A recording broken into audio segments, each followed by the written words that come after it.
What's going on, YouTube folks out there, Facebook friends? This is your boy Ottoman, and I would say this is the hard black truth, but you know, this is just me speaking on some gossip type shit. Damn, these flies attacking the hell out of me. And in particular, the recent fallout between Tariq Nasheed and one of his co-hosts. Okay, and we've all seen the video. Many folks who stand 100% behind Tariq Nasheed feel he was completely in the right for what he did. This happened on the ISM show. It's supposed to be a more lax, more it's a lax environment. The ISM show is. I don't really watch the ISM show. I didn't really watch that particular show either, to be honest. I just happened to tune in to the part that where it counted, where he's going back and forth with his co-host and ultimately ends up telling her to leave the area, to go, and he fired her basically. Many folks who are avid listeners of Tariq Nasheed, sorry about that, have stated that the girl Sarah was she was due for that. Okay, she was constantly antagonistic and disrespectful and just unprofessional all the way around, and many felt as though her days were already numbered. So when that took place, many folks were cheering and again were 100% behind Tariq Nasheed.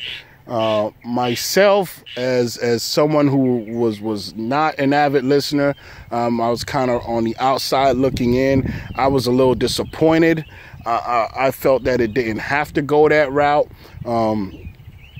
I didn't necessarily feel that it warranted him, telling her to lower her voice like that, and then ultimately getting rid of her.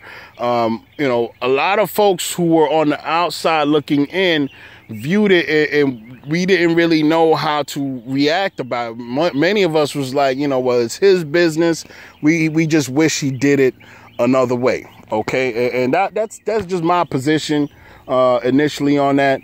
But after seeing the fallout from that, and after seeing folks immediately attempt to pounce on this, you have Crispy the Sotomayor out there trying to give a play-by-play breakdown, and of course he's from on the outside looking in as well, I would assume anyway. But he's going to be malicious with it, and he's going to attempt to go in on Tariq Nasheed. But then I see the girl Sarah gets on live with Cynthia G, and right then and there I knew that couldn't be a good thing, because Cynthia G, I've had past experience with Cynthia G on more than one occasion, and in each and every instance, I found that whenever you disagree with that woman, she is quick to call you out your name, and then she will block you, and that's just how she rolls. Okay,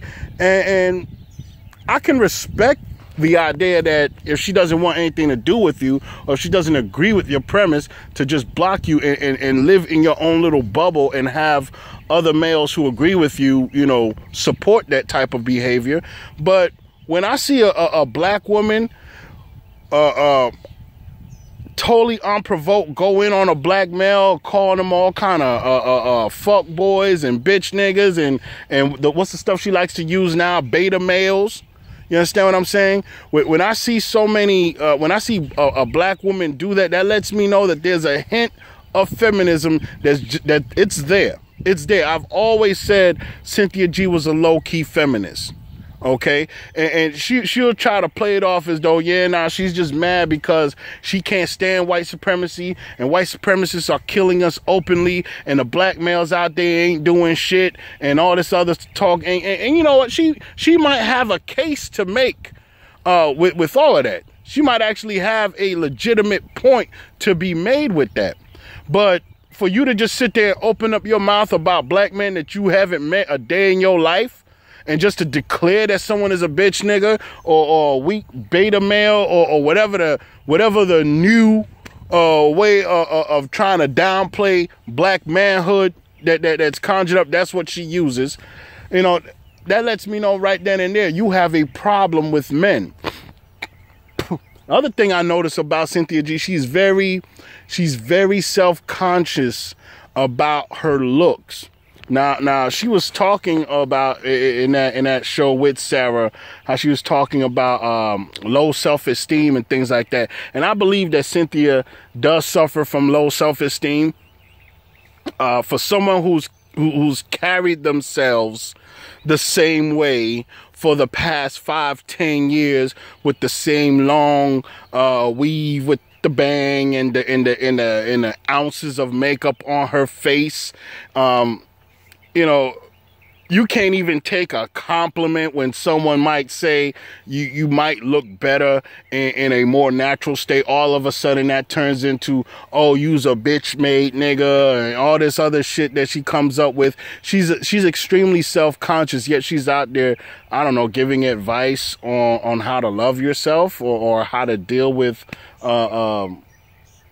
with your own whatever. My whole thing is Cynthia G is she's very self-conscious about her looks, and she's definitely shown on more than one occasion that she has a problem with black men specifically.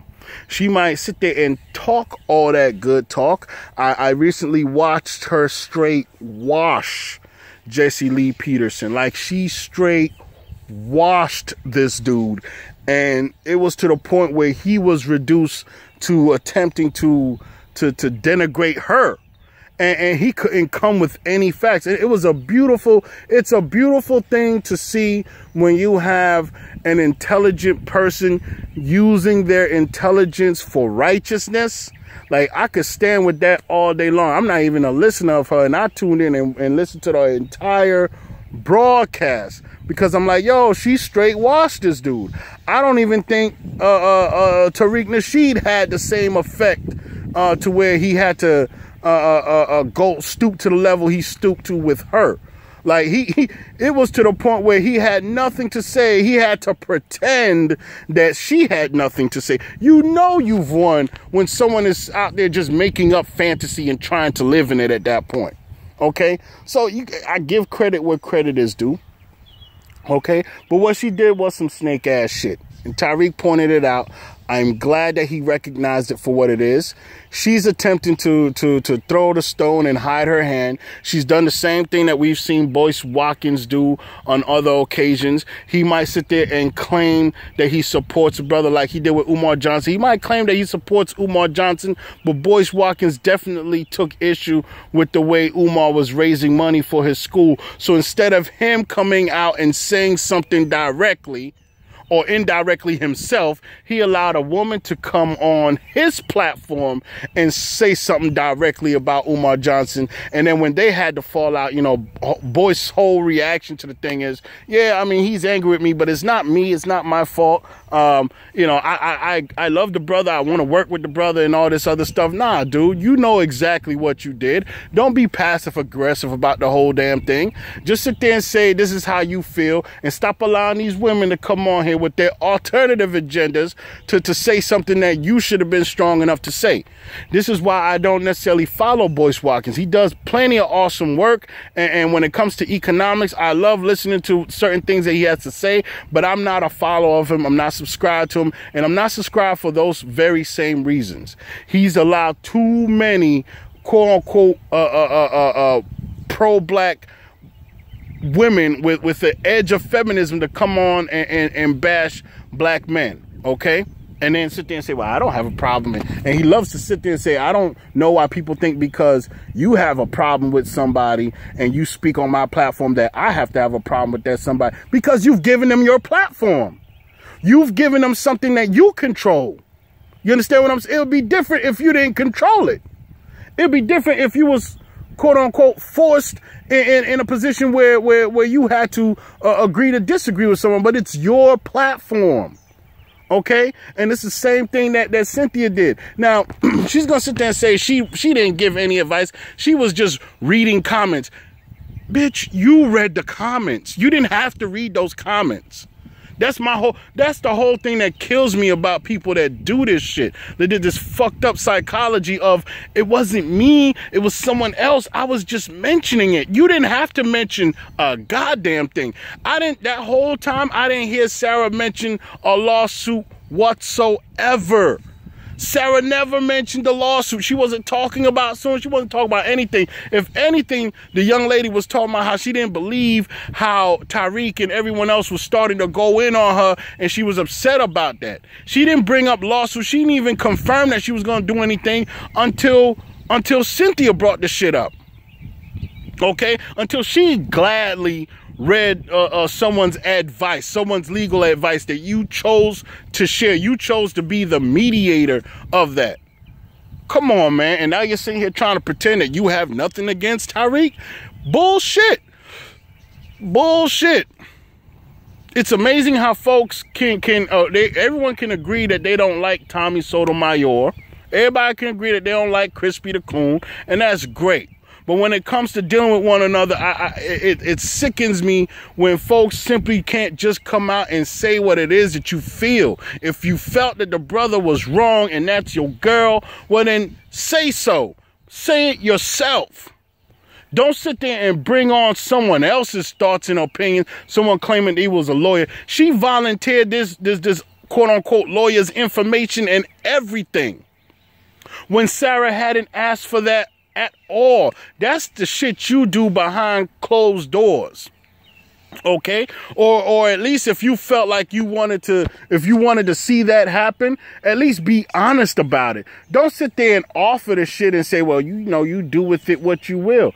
If it was that serious, someone would get with that girl, Sarah, and offer that information. No, you decided that you was going to be the mediator for that shit, Cynthia G. And now you're trying to hide your hand as though you had no role to play in that whatsoever. And she doubled down on her statement, and she said she stand by everything she said. Tariq called her out on this shit. And she's sitting there saying, no, it's the weak beta males. And that's another thing. That's another thing. You're sitting here claiming that you're cool with Tariq and you enjoy the shit that he does, but most of his followers are weak beta males. You're a follower of his too, apparently.